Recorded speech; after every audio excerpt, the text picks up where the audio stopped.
Ladies and gentlemen, welcome to the study session for the CMCSS.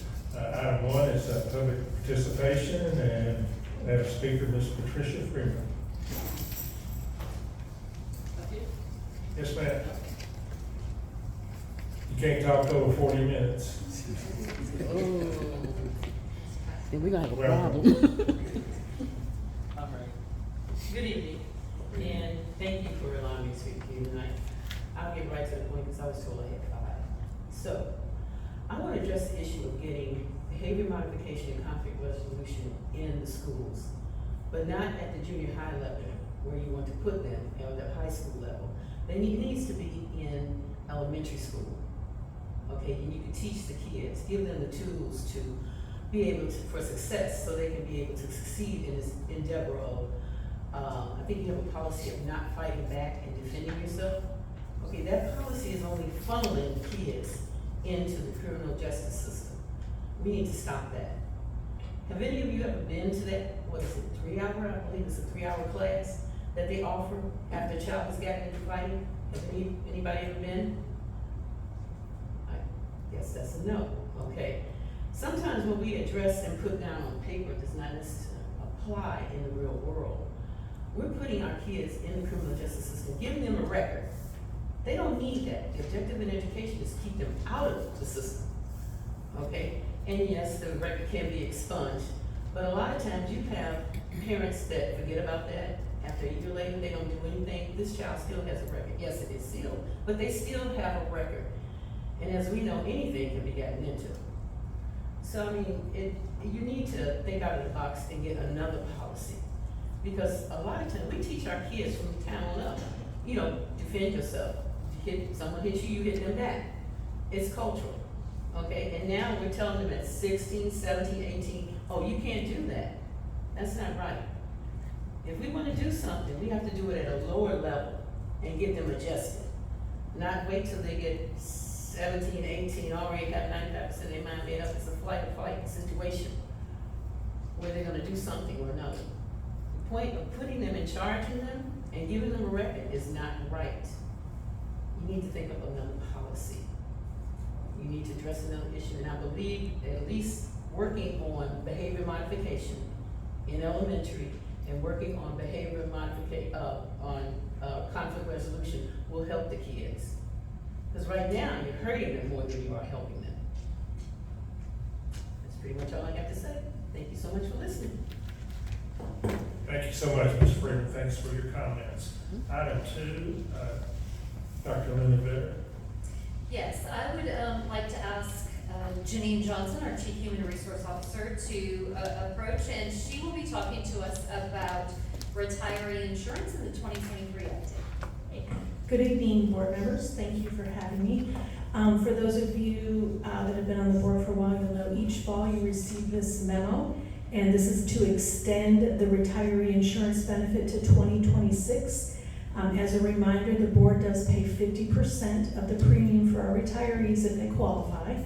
They do have to have 20 years with CMCSS, and if they have what we call a school calendar, they do have to notify us by March 1st of their intent to retire.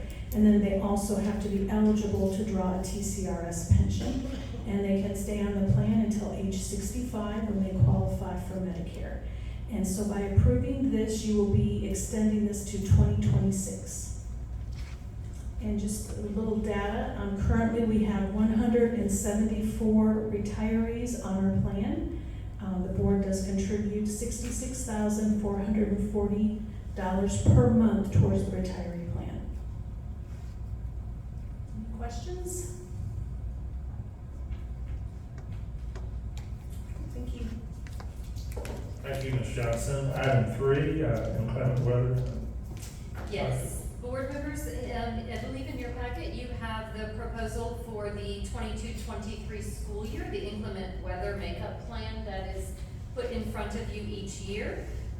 We will follow the same approach where we have proposed 5 days that would come from stockpile, and then you see the dates listed below that would be used in progression.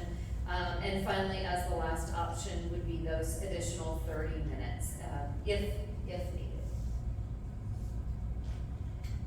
Thank you. Item 4, TSBA School of the Year Architecture Award.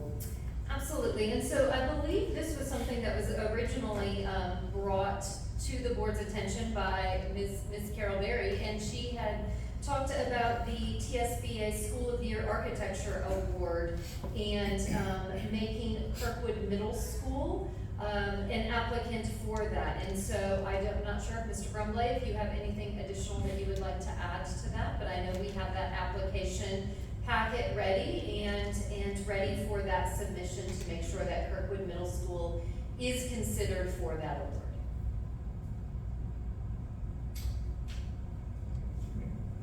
Just a note, as per TSBA policy, architects must receive board approval before submittal, so that's why this is before you. And staff believes that Kirkwood Middle School meets the criteria established by TSBA, and we would recommend approval for Malcolm Martin to make application to the TSBA for the Excellence in Architecture Award. Okay, so you just said we got, of course, vote on it. You can't do next time. Okay, item 5, that will not be on the agenda tonight because we do have an amendment to that. Item 6, County Commissioners, any comments there? Other business, Dr. Luna? Yes, Board, I just wanted to give you some quick updates on where we're at. We know that we're rapidly approaching the start of the school year. So a quick update on where we are on staffing for the 22-23 school year. This summer, the Human Resource Department has onboarded over 400 teachers this summer alone. In the past 3 weeks, principals have filled more than 80 certified vacancies. We still have about 70 vacancies left that we are continuing to work to fill on a daily basis. The majority of those are at the middle and high school levels, particularly math, science, and special education. Over the coming weeks, we will be meeting with retired teachers as well to discuss their options about returning to the classroom, as well as potential teaching candidates who have bachelor's degree but no certification in teaching to discuss some of the state options for them. On the classified staff, we do still have significant needs for bus drivers, substitutes, custodians, and child nutrition. We were excited to have 159 applicants at our classified job fair just last Wednesday, and we are continuing to process some of those applications and conduct interviews. We do currently also have 50 bus drivers in the 7-week training program, so we are very happy and we are in a better place with that than we were at this time last year. As you know, the first half day of school is next Monday. The past 2 days, over 400 new teachers have been engaged in district orientations. In addition to 2,600 of our teachers will be returning on calendar Thursday. I just want to acknowledge the time that our dedicated educators have put in at Engage this summer with their trainings, and our 250 plus bus drivers who attended a de-escalation training with the Sheriff's Department, and they will be actually running their practice routes tomorrow. So if you see buses out and about, they are actually just preparing for those runs. Our custodians have also been diligently working to prepare buildings, our office staff, our bookkeepers, our school administrators, and we are just ready and excited to start the school year. Right now, it's too early to have an accurate count, but in PowerSchool, we currently have approximately 38,200 students. We will see how many show up over the coming weeks, but we are prepared to be flexible and adjust as we need to as we see those students. I do also want to mention that tomorrow we will be having our quarterly security stakeholder meeting with law enforcement and emergency management.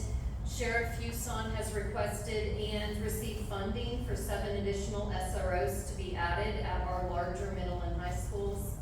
And we will continue to reinforce communication to families about the importance of positive behaviors and consequences Additionally, we are really going to be emphasizing the safety and the protocol with our faculty and staff. But overall, we, I think, are prepped and ready and excited to start the school year. And that ends my report for this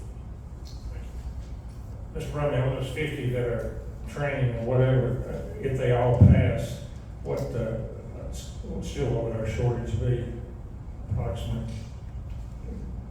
We're adjusting those numbers every day. I don't really have a fixed figure, but I can reiterate what Dr. Ledbetter said. We're in a much better position than we were this time last year. Right, and I know, you always say that, we will give them transportation. I know we did the double routes sometime and everything. Thank you. Any comments from board members? I have one question. What is the demographics of those 400 teachers that we've actually brought on? I don't have that offhand. I'm not sure if HR does, but we can definitely get that information to you. I appreciate it. Absolutely. Any other comments from any board members? We are adjourned.